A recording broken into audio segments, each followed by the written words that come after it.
Rain World Review. You will not survive. Have you ever heard of the Vamos ver sobre esse jogo. game Super Mario, but thought that it looked too lighthearted and fun? Eu já ouvi sobre o jogo Super Mario.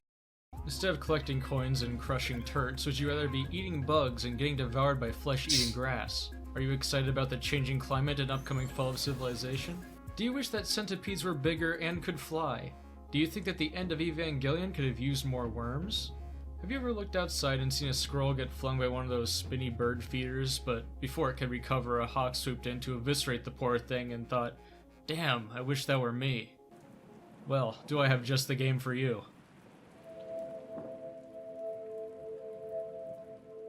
I don't really know where to start with this game. Describing Rain World as any less than a 2D platformer survival immersive sim horror rage game seems disingenuous. But what the fuck does any of that mean? That's gonna take some time to unpack, so let's start simple with the...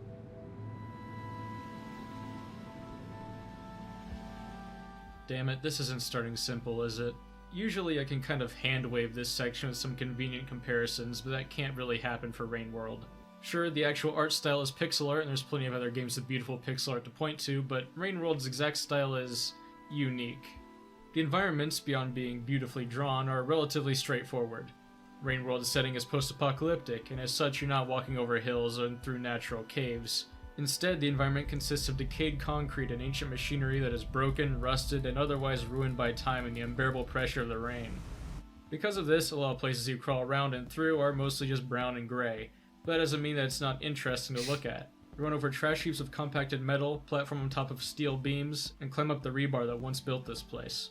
The purpose of these machines you platform around have been mostly lost to time, but there are just enough familiar elements for you to maybe piece together a few recognizable objects to clue you in on what these places used to be. The locations you visit are very distinct from each other with their own visual styles and terrain patterns, and without spoiling anything, these locations can get a bit strange. While generally color is reserved to make creatures and items stand out, there are still brightly colored plants that grow from between the cracks, and often you can see colorful graffiti remaining from the long-dead civilization you wander through, or more recent paintings made by creatures that now make this place their home. The creatures are where things get a bit more complicated. They're still drawn with pixel art, but they're not just simple sprites. Rain World uses procedural animation to bring their creatures to life. The pixel art is stitched on top of a rig that physically interacts with the environment dynamically, meaning that the AI has to actually drag itself through the world and doesn't just have a looping GIF walk cycle.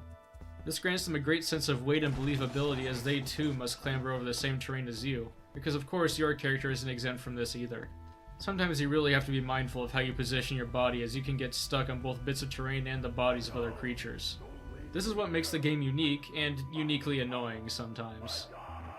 This physics-based AI system does mean that the creatures get a little weird occasionally, but creatures get a little weird in real life too. The actual visual design of the creatures is superb, even if they're mostly just silhouettes. Everything in this world seems to be at least a bit biomechanical.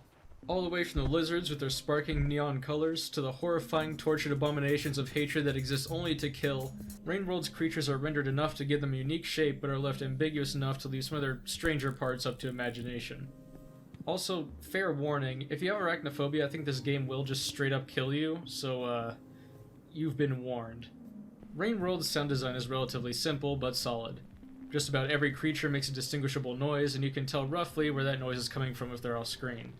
Everything sounds good and as you would expect. The real outstanding thing is the music. It's not omnipresent, in fact I'd guess that about half the time you're left alone with your thoughts. It only seems to consistently pick up whenever you first enter a new zone, playing the area's theme for a few minutes before fading out, helping set the tone for the region. I do really enjoy the game's music whenever it pops up, and I'd say that its sparseness helps make it stand out.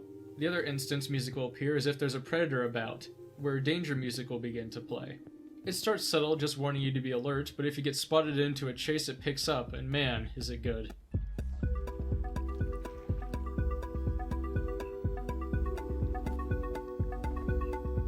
Esse jogo parece ser da hora, velho. Tá bem bonito, pelo menos. Só não dá pra saber a jogabilidade, né?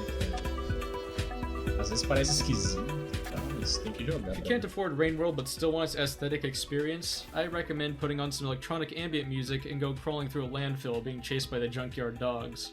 Or just take a walk through Detroit, whichever is easiest.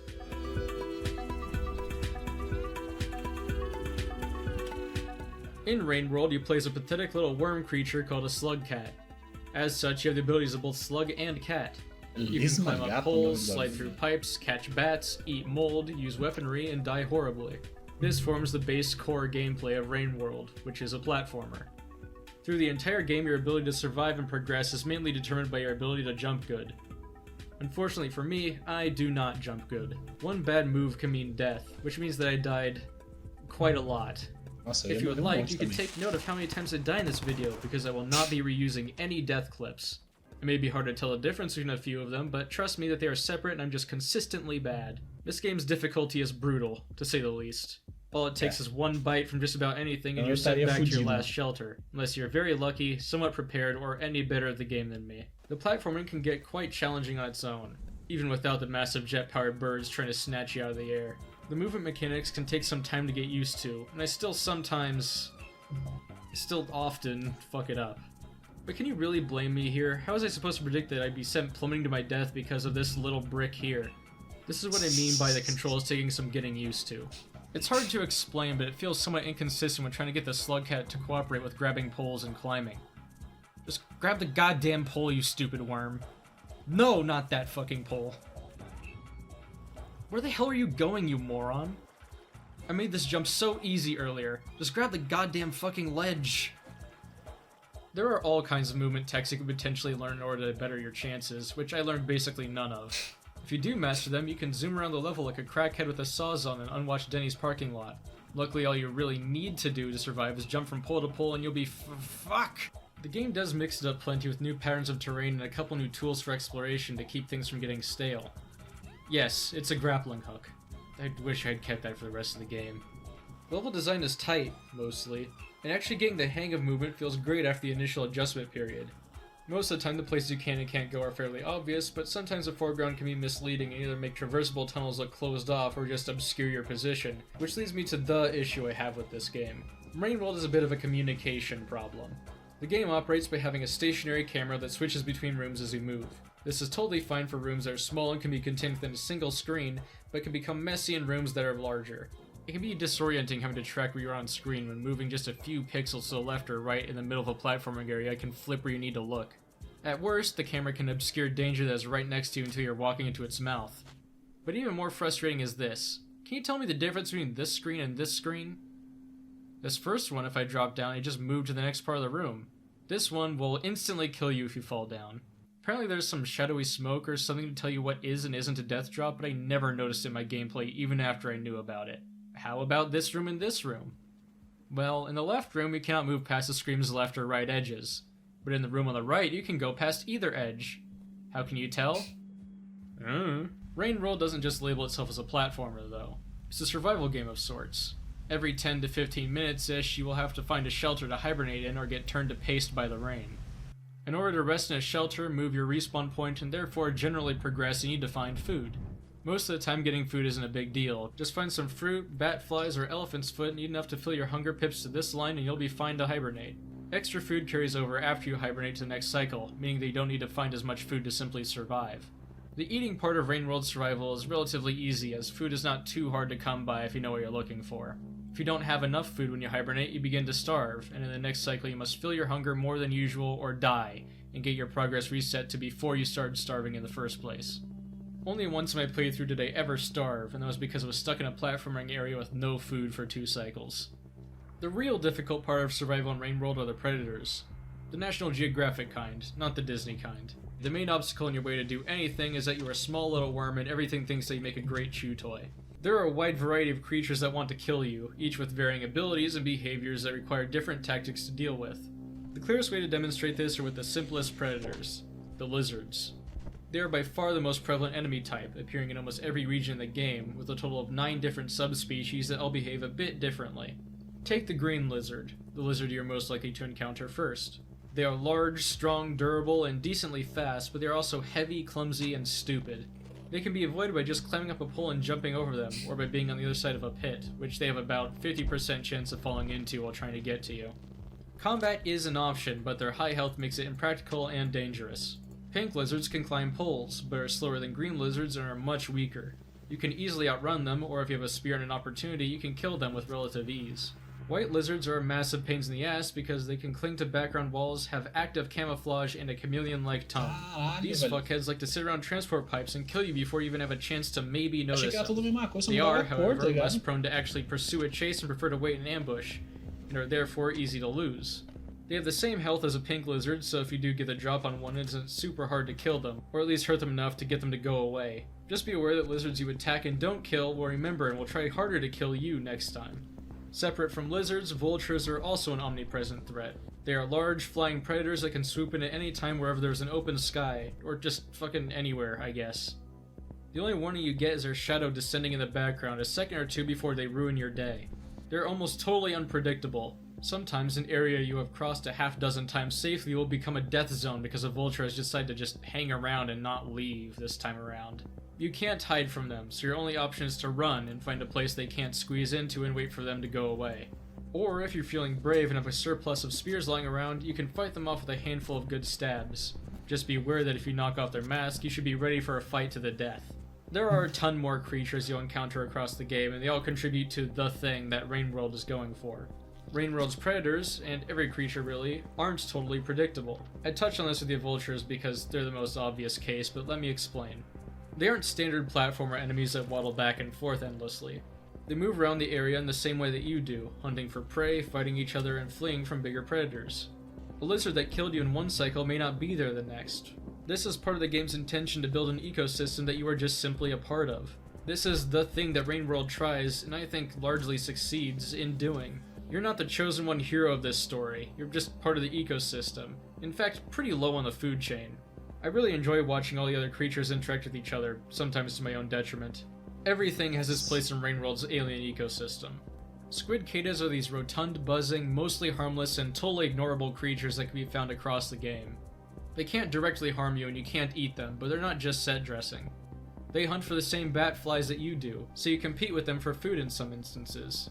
They can also be seen fishing for leeches, which is a good thing for you if they succeed because that means less leeches for you to swim through, though they're not really the best at doing that. They dance with each other, get hunted by lizards, and if you attack them, they all start trying to ram and generally annoy you, mostly to their own detriment. Their more practical use is that you can grab them and hover around with them, which is great fuck. All of this for a minor creature that you can safely ignore your whole playthrough. This philosophy extends to many of the other creatures. Lizards will fight each other for territory or over your body, which might just allow you to escape if you're still alive. Scavengers will move around in packs collecting items, and of course, everything else is also hunting each other. Because of the inherent unpredictability with giving the game's enemies some manner of free will, it can feel pretty unfair at times. Enemies can and will hang around necessary transport pipes, making progressing through them very difficult or just impossible. Most of the time the game's map is actually designed around this, offering several different routes through them to circumvent dangerous rooms, but sometimes there really is no other way, and sometimes you just don't get a chance to try. This is why I consider Rainworld to be a rage game, to a degree. If you're unfamiliar with the concept, a rage game is basically a game designed to be frustrating to play. Typically, they have one simple to understand movement system that is very difficult to master, with punishment for failing being a severe loss of progress. Think Jump King, Getting Over It, and to a lesser extent Super Meat Boy. It may be slightly unfair to compare Rainworld to Getting Over It, but the game definitely frustrated me sometimes. Things can feel completely unfair and out of your control, which is probably what it was going for with the whole ecosystem thing, but that combined with how the game handles road progression can be tiresome. Each time you survive a cycle, your karma increases, and every time you die, it decreases. Connecting every region of the game are doors that you need to hit a karma threshold to open. If you just barely have enough karma to open a door and can't find a shelter before you die again, you're back on the other side of that door with not enough karma to open it again.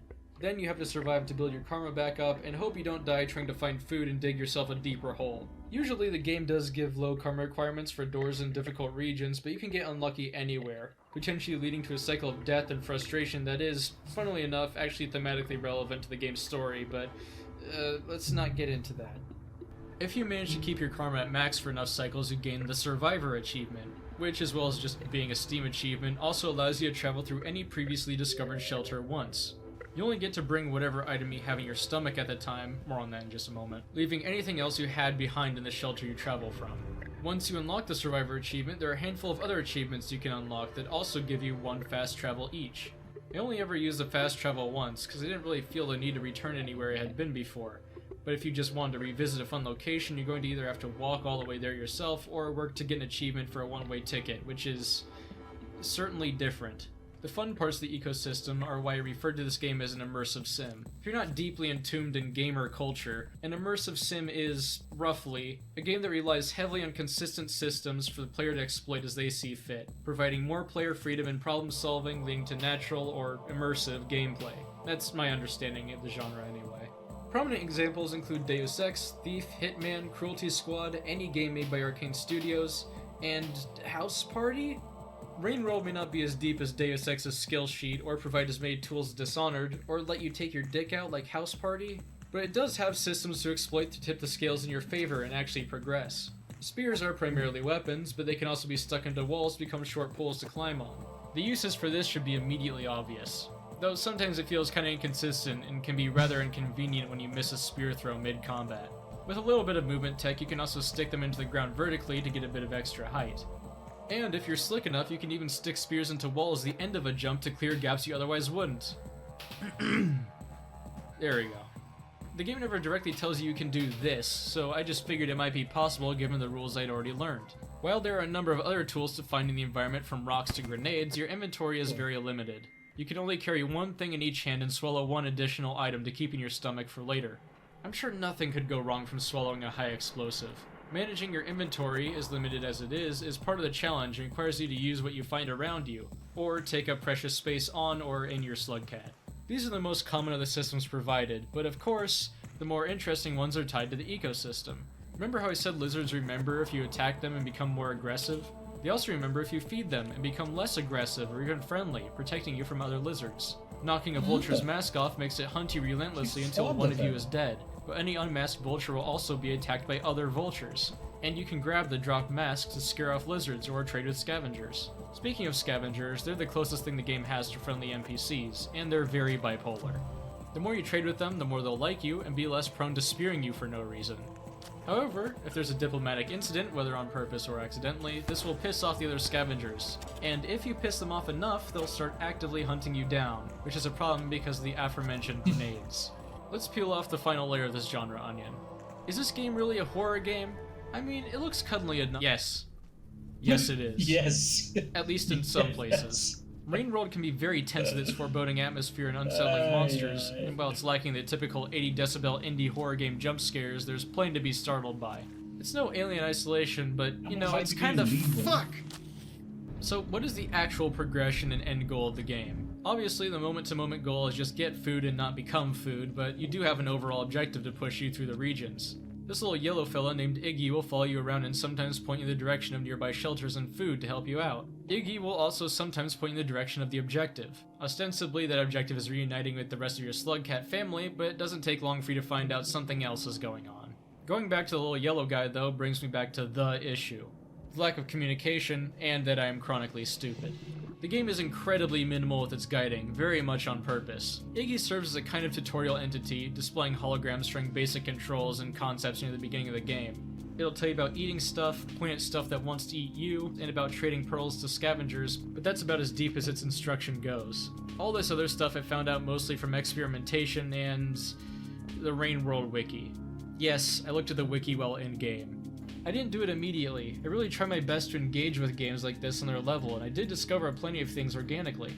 But Rain World can be so unclear with what it wants you to do, and totally lacking on instruction of how things, sometimes nigh essential things, work, that it just wore me down eventually. I most frequently had to look up maps, especially in the more maze-like areas when you have no idea which direction you're supposed to go or where the nearest shelter is because Iggy just decided to take the day off for no reason, and the in-game map is... This, on top of the already difficult gameplay, got frustrating more than once, and so I resorted to looking stuff up. Specifically, fuck the reindeer. You need them to get across these areas of deadly wormgrass in one specific region, and this is the only time you absolutely need to rely on Rain World's AI to progress, and, as you may have heard, that can be rather inconsistent. This fucking asshole just decided to turn around a bit short and strand me on this ledge I can't climb up. Why did he do that? Hell if I know. I guess I'll just wait for the rain to kill me. You see these little speckled egg-like things? Use them to lure the deer over and grab their antlers, and throw them to attract the deer in certain directions. Nowhere that I've found is this information even hinted at in-game. Even armed with this information, you still just need to get lucky. I get that the lack of guiding is part of the immersion and service of the whole being part of the ecosystem thing, but at a certain point frustration is more immersion breaking than a Steam guide. Like I said, this is the issue I have with Rain World. The game is tough, and made needlessly so at some points. So just be aware that the wiki is a good resource if you get stuck or need help dealing with the goddamn fucking— For this very reason, Rain World isn't for everyone. If you state such in the Steam reviews, you get bombarded with clown emojis, but it's true. Not everyone enjoys this kind of difficult, sometimes repetitive, and often cryptic gameplay. Each bullshit-feeling death sending you to your last shelter and punishing you by literally locking progression behind gates until you get good enough to survive enough times in a row. This game really is the Dark Souls of platformers. To be fair, I only died to a bug once. I mean a game bug. This. I don't know what happened, but this is the only glitch I remember seeing in all my hours of gameplay, so it's pretty unlikely to die to this variety of total bullshit. Rain World took me about 26 hours to beat as a survivor, but as discussed, I'm just generally terrible at games. I got stuck at a couple of places, so your mileage may vary. There are 3, and I kinda hesitate to call them this, difficulty levels in Rain World, each represented by different characters with slightly varying storylines and abilities. The default character / difficulty is the survivor. Everything I've said so far and a vast majority of the footage has been from that playthrough. The easy mode is the monk, the yellow slug cat. The monk encounters less predators and remaining ones are less aggressive. They also need to eat less food to hibernate. Karma gates are permanently unlocked if traveled through once. Creatures are befriended and tamed more easily, among a few other minor map changes. However, the monk does less damage with spears than normal, so direct combat is a bit more difficult. Once you beat the game once as survivor, you unlock the hunter. The hunter starts in a different place than the survivor and monk, much further away from the game's first objective, and you don't get an observer to guide you at all. Uniquely, the hunter needs to eat meat to survive. No, not batflies. Other creatures. You need to hunt squid cata, or lizards, or centipedes, or anything else you can take down. To tip things ever so slightly in your favor, the hunter does increased spear damage and can carry a second spear on their back. However, this is offset by the fact that there are a fuck ton more things trying to eat you, including hard mode enemies. There are also some shelters available to survivor and monk that just don't spawn for hunter. Also, you only get 20 successful cycles to beat the game or you die permanently and need to restart from the beginning. You still need karma to open doors. Some vultures have harpoons now. Good luck! No matter what character you choose, your end goal is always the same, and that goal is lodged deep into the story. The story of Rain World is, hold on just a minute. Rain World lore. 1 hour later. Huh. After researching it, I do like the world building and story. It's unfortunate that in an average playthrough you only get the inscrutable bare minimum. On your usual path, you only get a few scraps of cold, hard lore that barely fit together to form any kind of understandable story, and the ending totally caught me off guard, which I think is the point regardless of how much lore hunting you do beforehand. Not to say it's bad by any means, it's still really interesting, and the little bits of information it does hand out made me want to know more. It's just that getting it naturally is— how do I put it? A goddamn chore. Scattered throughout the world are pearls. Most of them are colorless, white-gray ones that are meant to be traded as scavengers. Some pearls, however, are colored.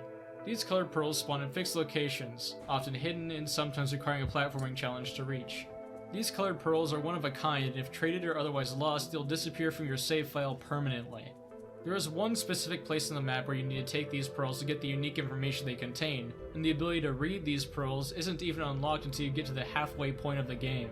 There are 16 of these pearls total, and they can be found in every region, including the furthest ones from the reading location. Needless to say, actually going around and finding all of these pearls and taking them back to one specific place on the map with a very limited number of fast travels and even more limited inventory is an ordeal. I've gotten a couple of these pearls just to see what happens, but I don't think I'll do any more than is convenient. But if you're a true lore hunter and love finding all 28 of Skyrim's Stones of Baronzia, you'll enjoy this. For all the normies out there, we'll just have to settle for the odd encounter with—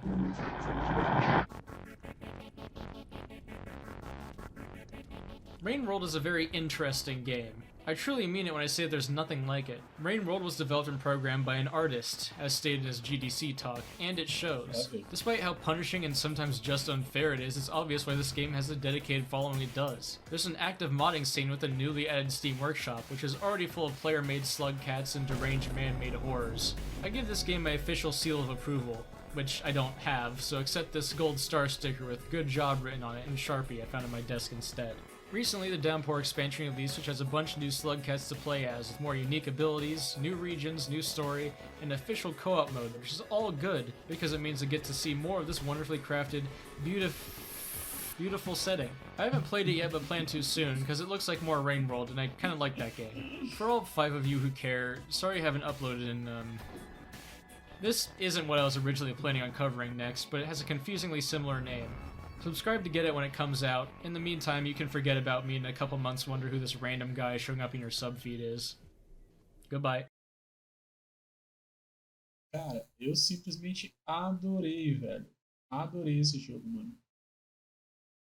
Parece ser realmente incredible, phenomenal. E eu gostei do conceito de lesma-gato, achei bem legal, velho. Esse conceito de lesma-gato achei bem interessante.